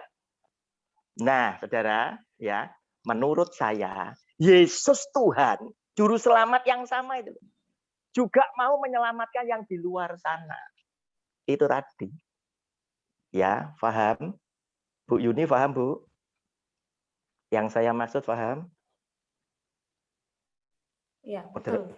Ya, moderator, betul ya? Oke. Setuju, Pak. Jadi, juru selamatnya bukan lain, Yesus Tuhan. Karena dia jalan dan kebenaran dan hidup, nggak ada yang lain. Nama cuma satu, Yesus. Nggak ada. Tetapi Yesus berkenan gitu loh, menyelamatkan orang-orang yang membuat kita kagum. Loh, perbuatan seperti itu saya nggak bisa. Sama seperti Yesus Tuhan ngomong, perwira ini punya iman yang paling besar. Di antara orang Israel aja tidak ada. Nah, itu tadi. Itu maksud saya. Baik, Pak. Luar biasa.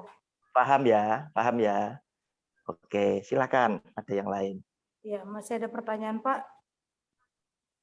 Oleh Ibu Evi Diana.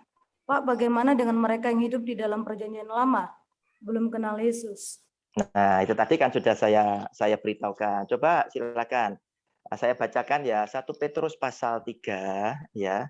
Ayat 18 dan 19 sampai 20 ya. 1 Petrus pasal 3 yang bertanya silakan dicatat ayat 18 sampai 20. Sebab juga Kristus telah mati sekali untuk segala dosa kita. Ia yang benar untuk orang-orang yang tidak benar supaya ia membawa kita kepada Allah. Ia yang telah dibunuh dalam keadaannya sebagai manusia, tetapi yang telah dibangkitkan menurut roh.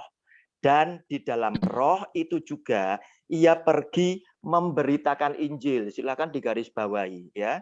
Kepada roh-roh yang di dalam penjara, yaitu kepada roh-roh mereka yang dahulu pada waktu Nuh tidak taat kepada Allah. Ketika Allah tetap menanti dengan sabar, waktu Nuh sedang mempersiapkan bahteranya, di mana hanya sedikit, yaitu 8 orang yang diselamatkan oleh air bah itu. Oleh Tuhan Yesus, sudah pernah diberitakan lagi Injil ini tadi kepada roh-roh itu tadi. Zamannya Nuh, perjanjian lama. Tetapi untuk sekarang, sudah tuntas kan, sudah tidak perlu lagi begitu loh. Oleh karena itu besok yang hadir di tempat ini jangan sampai tidak datang supaya Anda tidak terputus materinya.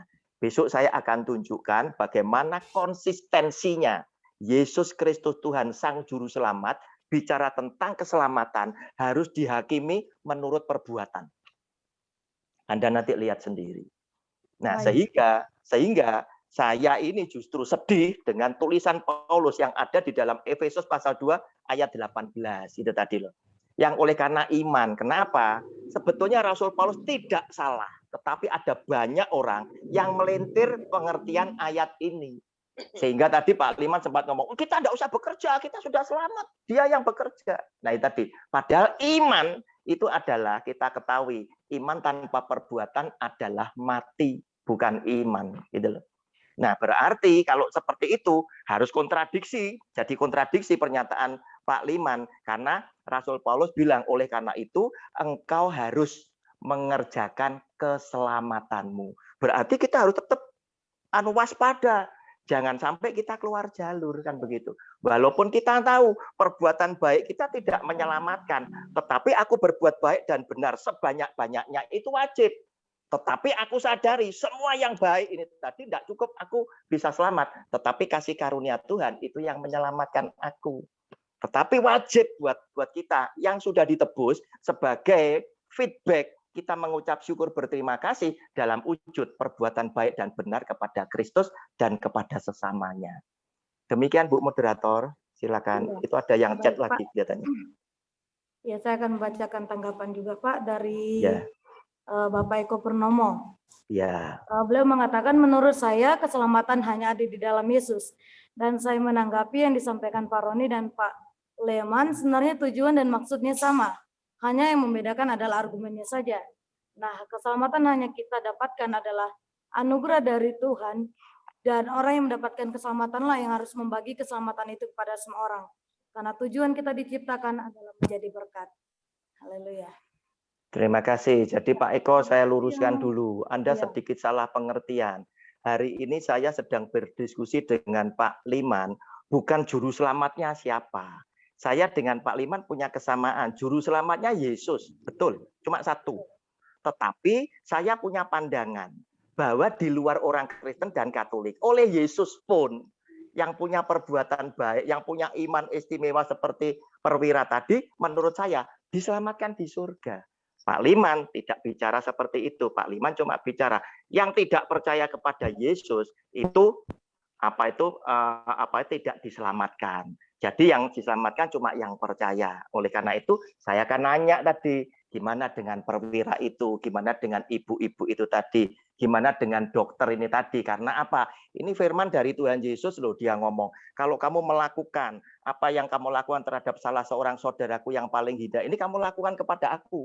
Dan ternyata dia terpapar dan dia mati. Yesus Tuhan ngomong apa? Jika kamu tidak sayangkan nyawanya karena aku, kamu akan memperolehnya kembali. Ini diakui enggak? Gitu loh. Nah, oke.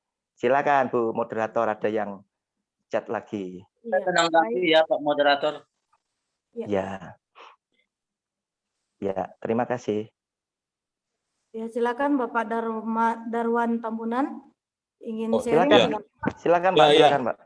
Ya, selamat sore Pak. Ya, sore dari Bali nih Pak ya. Saya Bapak dari Bali Pak. Iya. Wah, Saya gimana Pak? COVID-nya gimana Bali? Sudah reda ya kelihatannya. Arab cemas Pak.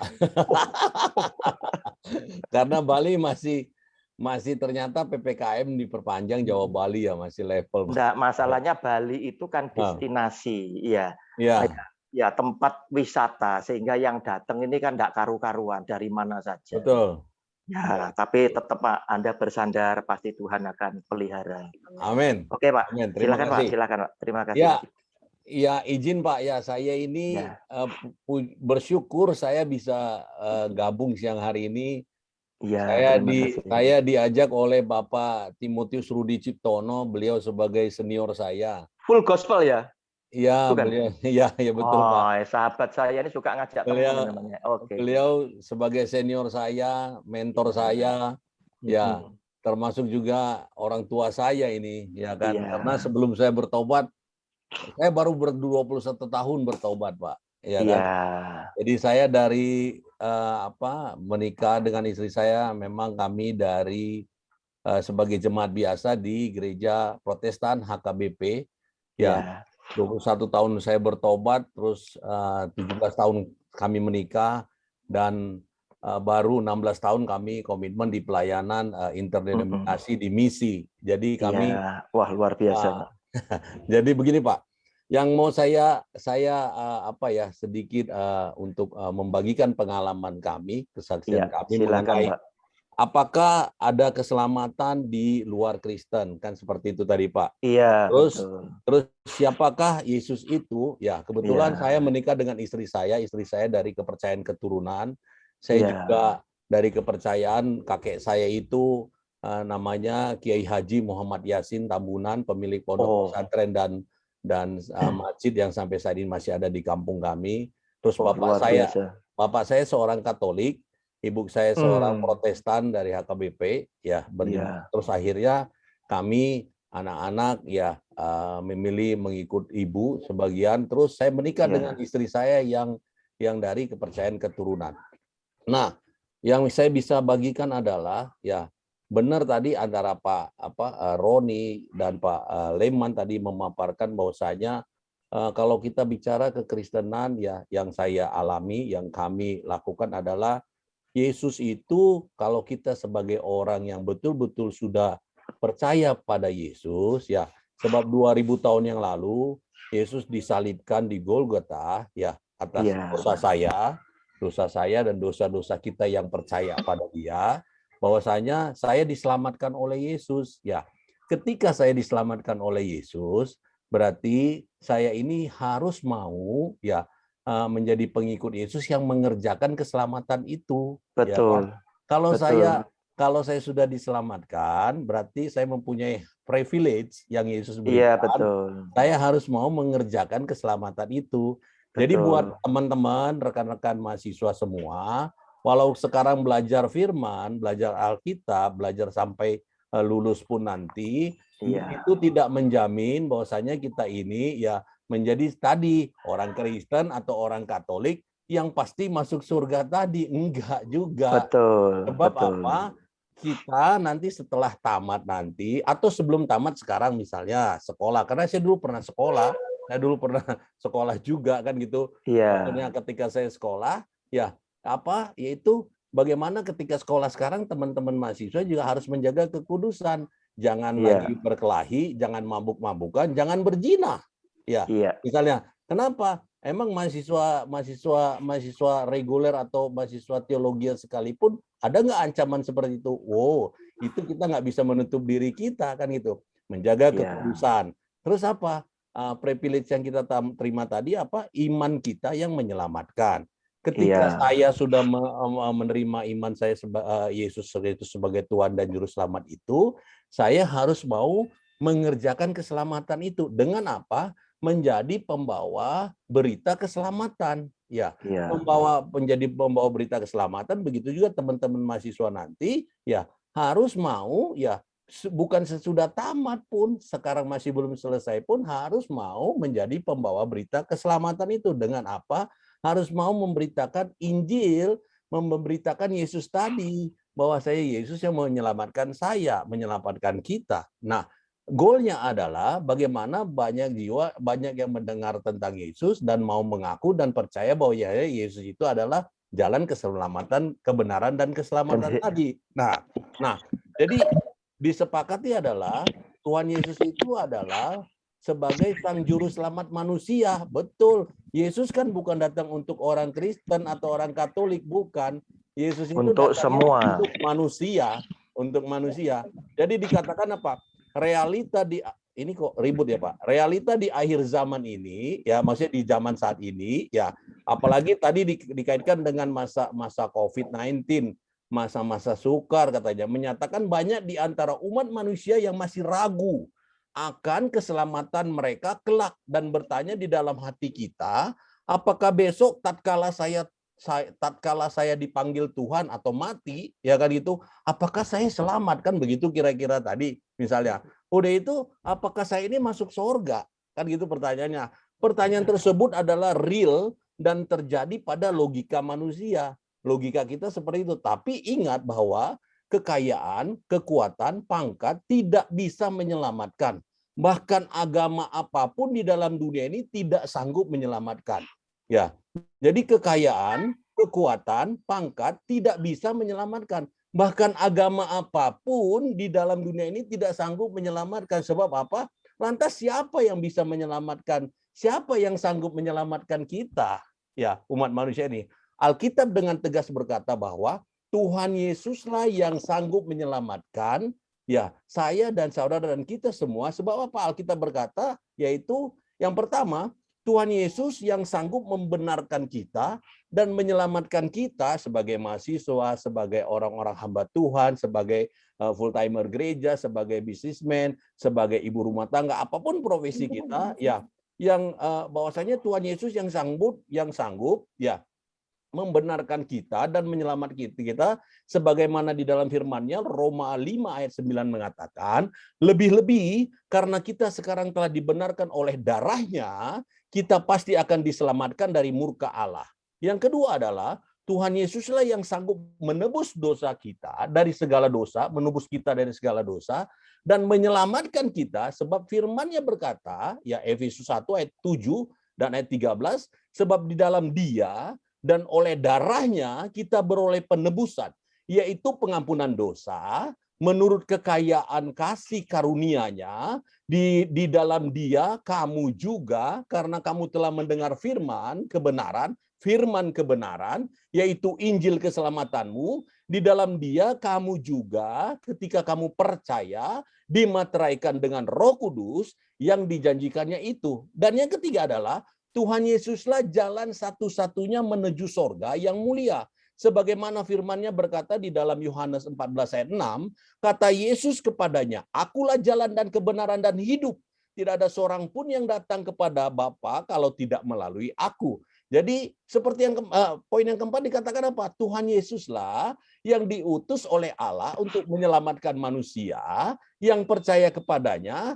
Sebagaimana firman-Nya berkata di dalam Yohanes 3 ayat 16, karena begitu besar kasih Allah akan dunia ini, sehingga Ia telah mengaruniakan anaknya yang tunggal, supaya setiap orang yang percaya kepadanya tidak binasa, melainkan beroleh hidup yang kekal. Jadi oleh sebab itu, mari kita sebagai orang yang percaya kepada Injil, yang mengaku sebagai Yesus Tuhan dan Juru Selamat kita, baik Kristen ataupun Katolik, ya mari kita sama-sama ya sebagai orang yang mungkin masih ragu akan keselamatan itu, ya. Terus serta tidak ada jaminan keselamatan menurut pendapat kita. Tetapi firman Tuhan dengan tegas menyatakan bahwasanya Tuhan Yesus Sang Juru Selamat, ya manusia di kolong langit ini, sebagai jelas di dalam Kisah Para Rasul 4 ayat 12 dikatakan, dan keselamatan tidak ada di dalam siapapun juga selain di dalam Dia, sebab di bawah kolong langit ini tidak ada nama lain yang diberikan kepada manusia olehnya kita dapat diselamatkan. Maka dari itu percayalah dan terimalah Tuhan Yesus sebagai Tuhan dan Juru Selamat kita, dan benar-benar sanggup menyelamatkan kita dan menyiapkan surga yang mulia bagi kita. Sebagaimana tertulis Yohanes 14 ayat 1 sampai 4 dikatakan apa?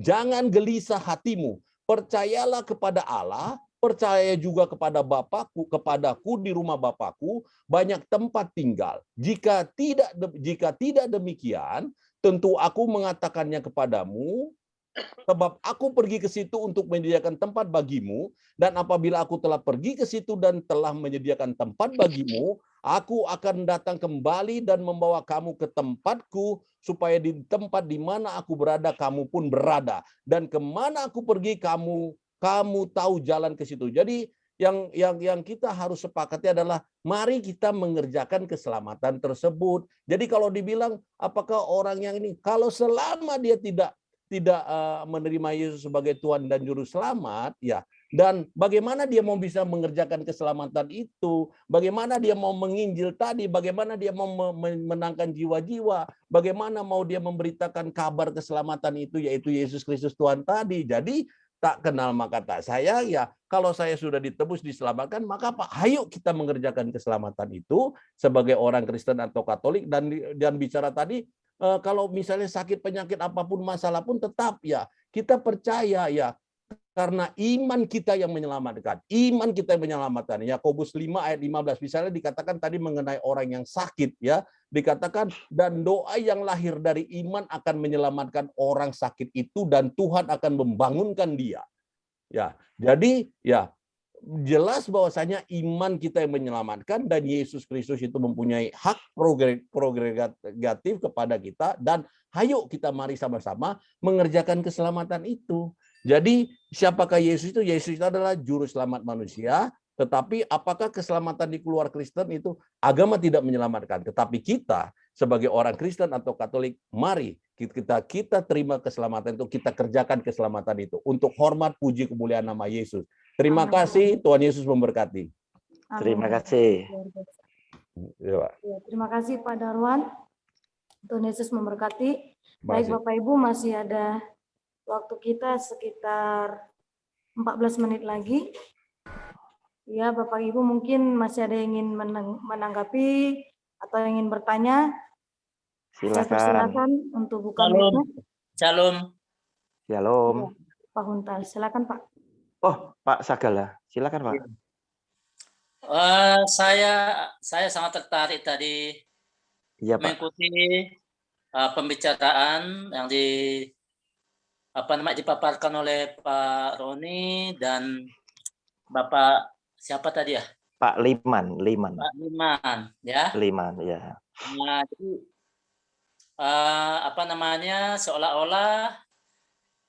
seolah-olah ada perbedaan di dalam pemaparan ini. Itu bagus saya lihat ya, supaya terbuka pikiran kita ya. Supaya lebih tahu lebih sesungguhnya seperti apa gitu. Tapi saya setuju, saya sependapat dengan Pak Darwan Tambunan ya. Iya. Apa yang dipaparkan oleh Pak Darwan tadi itu sangat saya junjung. Amin. Ya. Kita bisa kalau kita belum benar-benar merasakan penebusan Tuhan Yesus itu, kita tidak tahu bagaimana mengerjakan keselamatan. Tetapi kalau kita sudah merasakan penebusan Tuhan Yesus atas segala dosa dan perbuatan kita, kejahatan yang kita lakukan, hanya pribadi-pribadi lah yang tahu itu. Hanya saya yang tahu kejahatan apa yang saya lakukan. Dan saya merasakan penebusan Tuhan Yesus itu secara pribadi. Dengan keselamatan yang saya dapatkan, saya merasakan akan binasa kalau Tuhan Yesus tidak menyelamatkan saya dengan secepatnya. Jadi, dengan merasakan, dengan meyakini, dan perubahan-perubahan dalam hidup saya mengerjakan keselamatan seperti Pak Darwan Tambunan tadi menjelaskan. Jadi, bukan perbuatan baik yang menyelamatkan, tapi saya yang percaya di dalam Kristus yang sudah ditebus oleh sudah ditebus dengan dosa-dosa yang saya selama ini, maka saya mengerjakan keselamatan itu. Nah, itu. Seperti itu, Pak. Jadi, kalau seseorang mengalami penebusan Tuhan Yesus, mustahil dia mengerjakan keselamatan. Itu yang saya pahami ya, yang saya alami.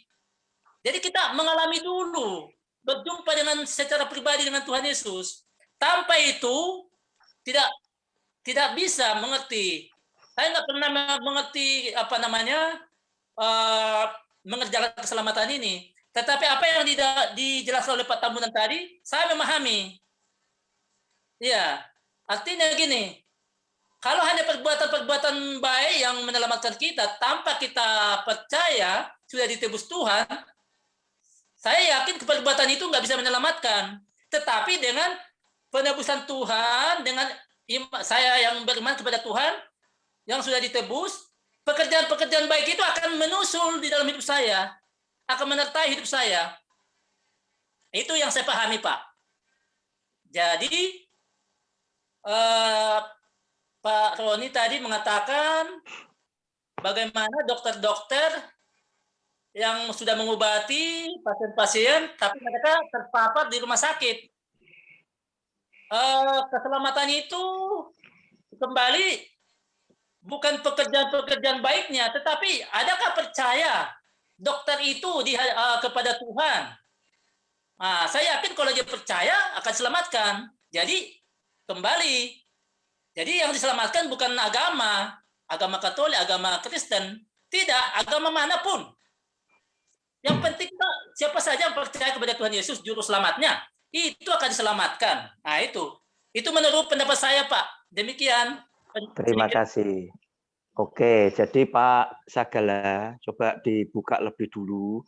Kalau Matius pasal 25, 39, 40 tadi, kan jelas berkata, apa yang kamu lakukan terhadap salah seorang saudaraku yang paling hina ini kepada sesama, berarti kamu lakukan kepadaku. Ya, resapi ini dulu. Saya nanya, seandainya keluarga Pak Sagala ada yang terpapar COVID, Anda rawat sendiri atau dibawa rumah sakit? Ya, itu tadi. Oh, Anda milih dirawat sendiri. Bagus, Pak. Kalau Anda tidak takut ikut terpapar. Bagus, ya. Tapi, lihat, kebanyakan secara umum, kalau sudah mulai butuh ventilator, butuh obat, kadang dirawat sendiri, tidak ada obat. Tapi kalau di dalam situ bisa dapat obat. Akhirnya apa? Kita akan masukkan ke rumah sakit. Artinya apa? Keluarga sendiri takut terpapar, tapi risiko diberikan orang lain. Ini kan tidak benar ini, kan begitu kan? Ya, biar dokter yang terpapar biarin, urusan kamu mati tidak selamat sih kan terserah kan itu. Nah, ternyata Yesus yang Maha Adil, Tuhan ini tadi itu memberikan upah. Memberikan upah. Kalau kamu lakukan itu tadi ya kepada sesama, itu kamu lakukan kepada aku loh, huruf besar. Diakui tidak oleh kita sebagai orang Kristen. Nah, kalau diakui, berarti kita simpulkan dokter itu melayani, melakukan untuk Yesus Tuhan yang lagi sakit. Kan begitu. Nah, sekarang dia terpapar dan dia meninggal. Nah, ayatnya bilang apa tadi? Dia bilang, siapa yang yang rela kehilangan nyawa bagi aku, dia akan mendapatkannya kembali. Itu dia sendiri yang ngomong, kan begitu. Ya. Padahal dokter ini ketika kita ingat awal-awal COVID, setiap dokter tuh sedih. Waduh, ini gimana ya? Sampai ada videonya dokter yang cuma bisa ngelihat anaknya dari luar rumah. Ya, terus akhirnya dokter ini karena terpapar, dia tidak berani masuk ke rumahnya karena anaknya masih kecil. Akhirnya dokter ini harus meninggal. Nah, itu tadi. Kita menangis, tetapi kita mesti ngotot, tidak selamat. Nah, saudara, kalau Anda adalah orang Kristen, mestinya hal-hal seperti ini menjadi beban buat kita untuk kita naikkan di dalam doa. Dinaikkan di dalam doa. Kenapa? Karena kalau semakin banyak orang yang dibelas kasihani oleh Tuhan, ya, buat kita akan lebih bersuka cita. Lihat pekerja kebun anggur. Semua dikasih 1 dinar. Yang protes yang mana? Yang bekerja lebih lama protes. Anggaplah pekerja semua ini, ya. Anggap itu orang Kristen semua, sudah. Seperti Pak Liman tadi, Matius 25 itu orang Kristen semua, ya. Ini pekerja anggur orang Kristen semua. Kemudian dia berkata, dalam tekanan ini tadi dia berkata, loh, kenapa kamu harus protes dengan aku? Karena yang baru saja datang tak bayar juga 1 dinar sama. Bukankah aku berhak memakai apa yang aku punya? Kenapa? Kamu iri hati atau karena aku murah hati? Nah, tekanannya di sini. Sehingga kalau Yesus Tuhan, juru selamat yang satu ini tadi, kemudian menggenapi apa yang dia katakan sendiri, bahwa dokter itu dan tenaga kerja tadi, ya, yang sampai mati, anaknya jadi yatim piatu dalam kondisi masih sekolah, terus oleh dia diberikanlah keselamatan karena dia sudah ngomong seperti itu, apakah kita harus berkeberatan jika hak prerogatif itu ada di dalam tangan Tuhan? Sebab setiap orang berbuat, saya tadi katakan, selalu saja ada ayat yang menyertai. Begitu Pak Sagala ngelihat anaknya Bapak itu rajin sekali, Bapak langsung berkata, dia kena firman Tuhan apa? Tangan yang rajin bisa kaya. Demikian Pak Sagala, terima kasih. Baik, Bapak Ibu. Waktu kita 5 menit lagi. Wah, habis ya. Iya Pak. Kita akan dalam diskusi pada hari ini ya kita akan menyimpulkan bahwa keselamatan itu hanya ada di dalam nama Tuhan Yesus Kristus ya. Dan kita yang sudah diselamatkan, yang sudah menerima karya keselamatan itu, mari kita senantiasa mengerjakan pekerjaan baik, lakukan apa yang seperti Tuhan Yesus telah lakukan dalam kehidupan kita, dan kita mengerjakan karya keselamatan itu dalam kehidupan kita senantiasa hari lepas hari. Ya Bapak Ibu, terima kasih buat waktunya, terima kasih buat hambanya Pak Roni Sono, Pak Leman Handoko, yang telah memberikan pandangan-pandangan, yang telah melakukan diskusi ya pada siang hari ini. Tuhan Yesus memberkati. Baik, sebelum kita mengakhiri pertemuan kita, diskusi kita pada siang hari ini, nanti doa penutup saya serahkan pada hambanya Bapak Roni Sono. Mungkin Bapak Ibu yang ingin bertanya, ya silakan untuk pertanyaannya disiapkan untuk lebih banyak lagi untuk besok hari. Saya percaya jika hari ini kita sudah berdiskusi dengan penuh antusias, saya percaya esok hari juga kita lebih antusias lagi. Ya, saya persilakan pada Hermanto untuk membawakan kita pujian satu lagu. Dan